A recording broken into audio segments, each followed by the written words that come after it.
Hello, and welcome back to our podcast, everyone. Today's podcast is titled From Paper Trails to Cobblestone Streets, Visiting Your Ancestral Homeland. My name is Thomas Martellone. I'm the owner of Thomas Martellone Genealogy Research.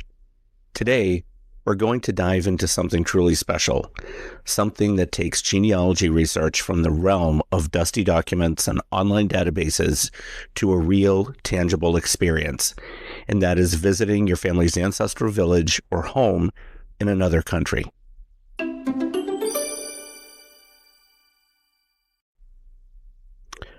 For many of us who get bitten by the genealogy bug, there's always a deep-seated curiosity about where our families really came from. We pore over census records, birth certificates, and passenger lists, trying to piece together fragments of people's lives. But imagine taking that research a step further, actually setting foot on the soil your ancestors walked on and seeing the landscapes they saw, and maybe even connecting with distant relatives. It's a powerful and often transformative experience. But what can you actually expect when you embark on such a journey? It's not really quite the same as a typical vacation. In today's podcast, we'll explore some key aspects to consider when planning a genealogical trip to your ancestral homeland. First and foremost, you need to do your homework. This isn't a trip you want to take on a whim. The more research you've done beforehand, the more meaningful and potentially fruitful your visit will be. Some key points. Be sure to pinpoint the location. Don't just know the country.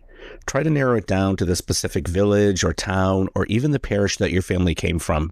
This might involve cross-referencing various records. Also, you need to gather key information. Bring copies of important documents. Birth certificates, marriage licenses, death records, immigration papers. These can be invaluable when you're trying to connect with local archives or even with potential relatives. Another thing, it's really important to learn some basic language. Even knowing a few polite phrases in the local language can go a long way in showing respect and facilitating interactions. Lastly, research local customs. It's important that you understand cultural norms, and that will help you navigate social situations and also avoid unintentional offenses. 34 years ago, I personally had this experience when I traveled to Isilio, Italy, to the village where my family was from for the very first time. I had been able to pinpoint the location after a bit of searching and reaching out to a couple of different mayors in nearby communities. I made sure that when I was able to find a relative, that I provided lots of documentation about how we were related. We still laugh about it today because I provided lots of paperwork and pedigree charts and vital records that my cousin had not seen before.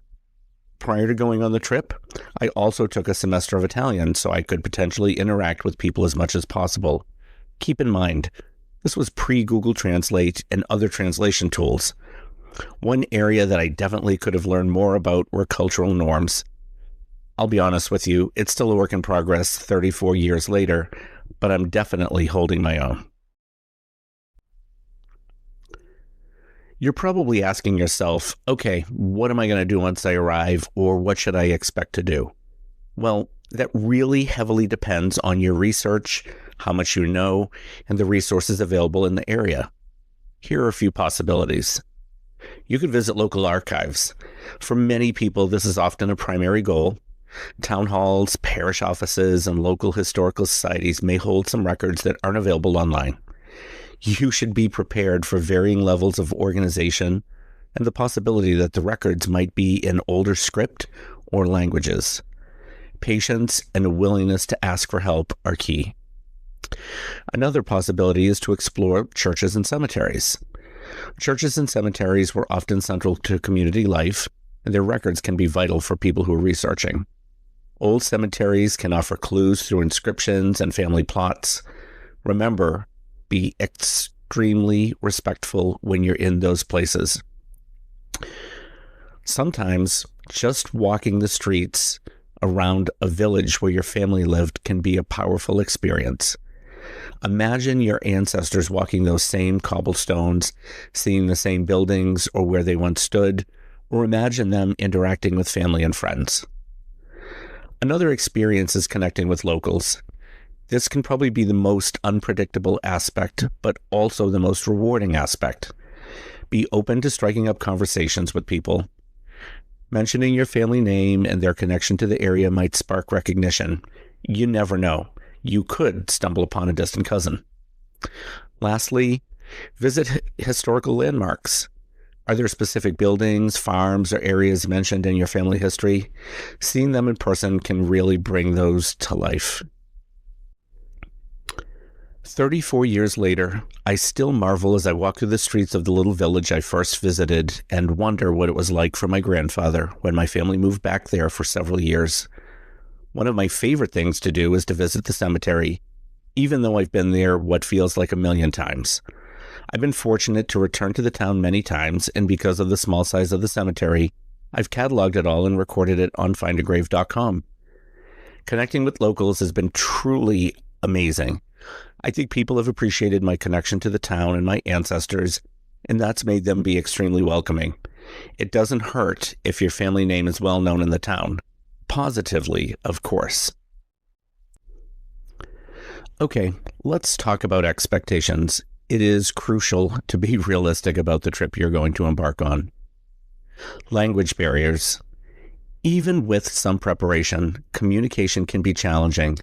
Consider bringing a translation app, or if possible, traveling with someone who speaks the language. That's always a huge help. Think about record availability. Not all records survive, and those that do might be incomplete or difficult to access. Be prepared for potential dead ends. Finding dead relatives or living relatives. While it's a wonderful dream, don't go in expecting to find long-lost cousins knocking on your hotel door, and don't think that you'll find a tombstone for every relative in the cemetery. It takes time and often local knowledge to make connections and to find out about where your ancestors may be located in a cemetery in town or locally. Think about time constraints. Researching in person can really be time-consuming. Make sure you allow ample time for each location you plan to visit, and keep in mind that sometimes going to another country or town, their office hours might be significantly different than what you're used to in the United States.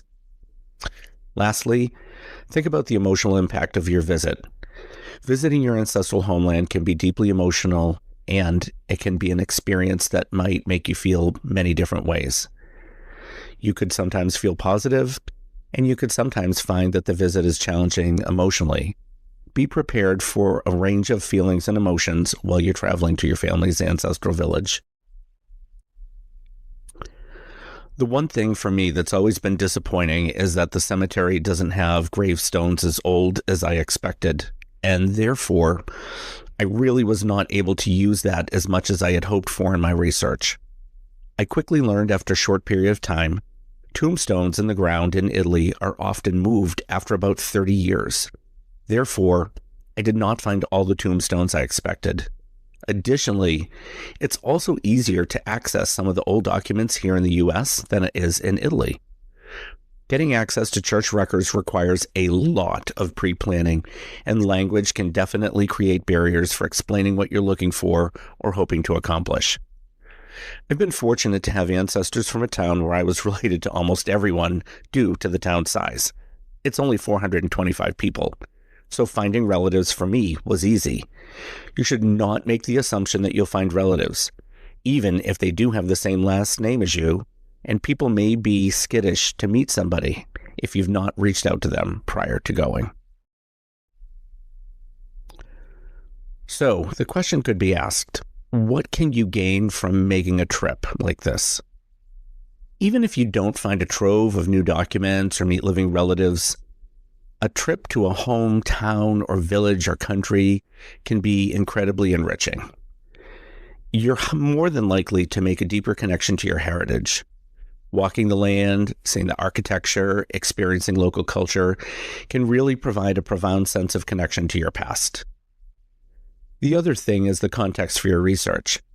Seeing the environment your ancestors live in can really help you understand their lives in a new way. You might find some new avenues for your research. Conversations with local or visits to archives might uncover new leads that you hadn't considered. Lastly, any trip like this, you're probably going to make some unforgettable memories. It's a journey that will likely stay with you long after you return home. I've been fortunate that after a number of visits to my family's ancestral village, I've had people share old photos with me that I would not have otherwise seen. It's been pretty amazing. And these photos have been one of the coolest parts of my visit. Of course, the best part has been building the connection to my family and being immersed in the culture that surrounded them. You just cannot ever replicate that feeling or experience, no matter how many pictures you take or how many travel trinkets you buy on a trip.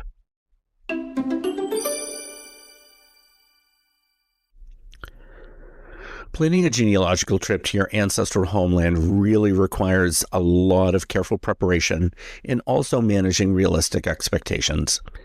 It's a blend of historical research and also personal exploration. While there are no guarantees of groundbreaking discoveries or tearful reunions with long-lost family, the potential for deeper understanding of your roots and a truly unforgettable experience is immense. My first visit 34 years ago actually led to multiple visits, and eventually, I ended up being fortunate enough to buy back my great-grandfather's house. So, if you've ever dreamt of walking your ancestors' steps, start planning your trip now. The journey from paper trails to cobblestone streets might just be one of the most rewarding chapters in your genealogical research.